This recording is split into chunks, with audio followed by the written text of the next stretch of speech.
Buenos días, compañeros. Mi nombre es Diana Patricia Camargo Saracho y hoy les hablaré de argumentos a favor del aprendizaje colaborativo mediante un mapa conceptual. Vamos a hablar del libro Técnicas de Aprendizaje Colaborativo.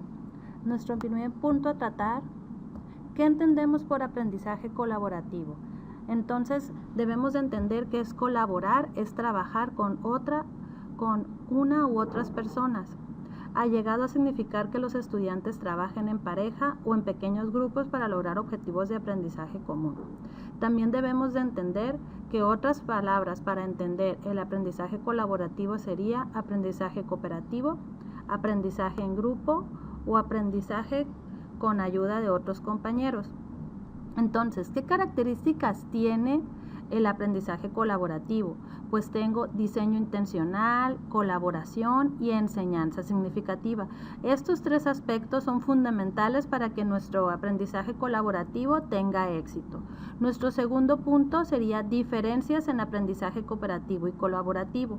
Entonces, algunos autores usan ambos términos de modo intercambiable, pero para otros autores no es más que una subcategoría del modelo colaborativo, y para Millis y Cotell sostienen que el enfoque más razonable consiste en contemplar el aprendizaje colaborativo y cooperativo, que va de lo más estructurado a lo menos estructurado. Nuestro tercer punto sería aprendizaje cooperativo. Entonces, ¿qué es el aprendizaje cooperativo? Es la utilización en la enseñanza de pequeños grupos para que los alumnos trabajen juntos con el fin de maximizar el aprendizaje, tanto como el propio como el de cada uno de los demás. Eso nos lo marca Smith en 1996. Entonces, ¿qué exige un aprendizaje cooperativo? ¿Qué debemos de implementar? Pues sería trabajar juntos por una tarea en común, compartir información y apoyarse mutuamente. Estos tres aspectos son fundamentales para la exigencia de lo que sería el aprendizaje cooperativo. Ahora bien, el aprendizaje colaborativo no es más que un constructivismo social. ¿Esto qué indica? Que se produce cuando los alumnos y los profesores trabajan juntos para crear el saber. Es una pedagogía que parte de la base de que las personas crean significados juntas y que el proceso las enriquece y las hace crecer. Eso nos los marca Matthew en 1996. Entonces, como quinto punto, aprendizaje colaborativo frente a aprendizaje cooperativo. Entonces, esto quiere decir que las metas de aprendizaje cooperativo es trabajar juntos con armonía y apoyo mutuo para hallar la solución. La meta del aprendizaje colaborativo es desarrollar a personas reflexivas, autónomas y elocuentes, aunque a veces esas metas promuevan un desacuerdo y una competición que parece ir en contra de los ideales del aprendizaje cooperativo. ¿Qué tendencias tiene? El aprendizaje colaborativo va más hacia la educación superior y el aprendizaje cooperativo se queda en secundaria y en primaria, a lo que se ha manejado en estos momentos en cuestiones de estudio. Como sexto punto, características que definen los grupos de aprendizaje eficaces. Debo de tomar en cuenta grupos de aprendizajes de diferentes tamaños y de diferentes personas. Entonces, uno de los aspectos importantes son las técnicas de aprendizaje colaborativo o cooperativo. Entonces, yo puedo implementar que el profesor pida reuniones en pareja, grupos de conversación, estudios de caso, investigación en grupos, etcétera, ¿no? Generar unas técnicas de aprendizaje que vayan enfocados hacia lo que es el aprendizaje cooperativo.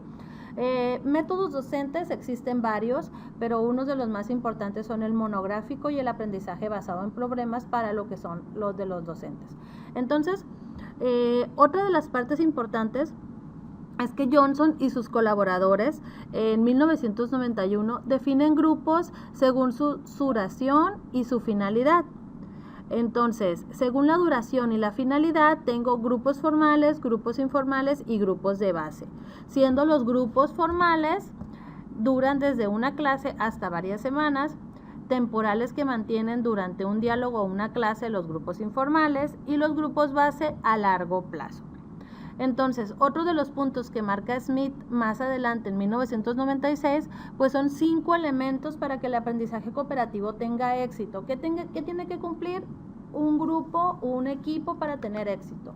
Interdependencia positiva, interacción promotora, responsabilidad individual y de grupo, desarrollo de las competencias de trabajo en equipo y valoración de grupo.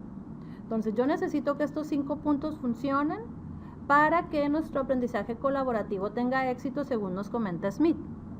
Ahora bien, como punto número 7, fundamentos pedagógicos del aprendizaje colaborativo. Yo debo de tomar en cuenta que los neurólogos y científicos cognitivos están de acuerdo en que las personas construyen de forma muy literal sus propios pensamientos durante la vida, construyendo activamente que conectan y organizan unos elementos aislados de información. Es que los alumnos deben de formar activamente en su propio cerebro y mente las conexiones que les produzcan aprendizaje. Eso nos lo marca Cross en 1999. Entonces, para el punto número 8 debemos establecer conexiones neurológicas, conexiones cognitivas, conexiones sociales, para que nuestro aprendizaje colaborativo llegue a un funcionamiento perfecto.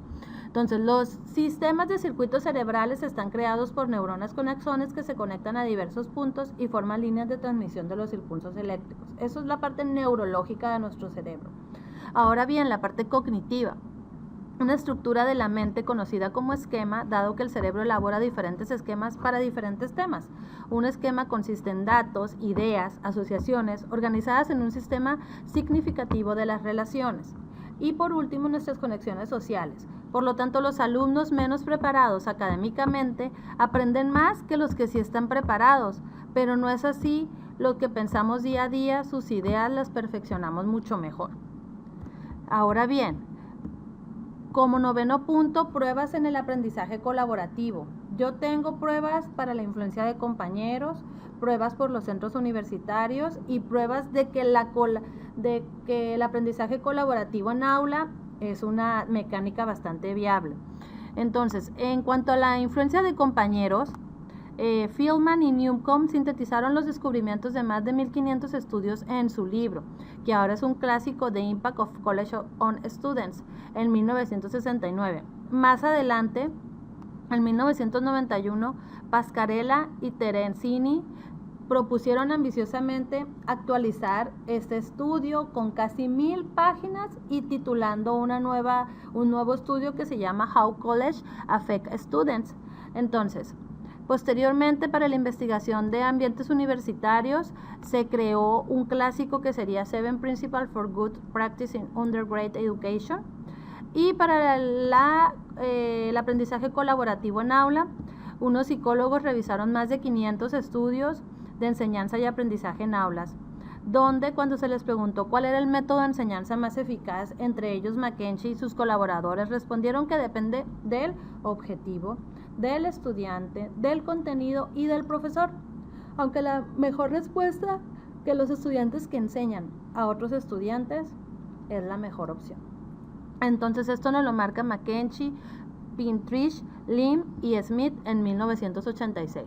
Entonces todo esto va encaminado al libro Técnicas de Aprendizaje Colaborativo, el cual nos va a ayudar a entender mucho mejor estos aspectos. Por conclusión, pues los maestros debemos de alguna manera implementar todos nuestros aspectos en el aula, llevarlos a cabo, trabajar en equipo con nuestros diferentes alumnos y de alguna manera experimentar y tratar de apoyarlos, tratar de ayudarlos a encaminar todos estos aprendizajes y todos estos puntos que marca la lectura.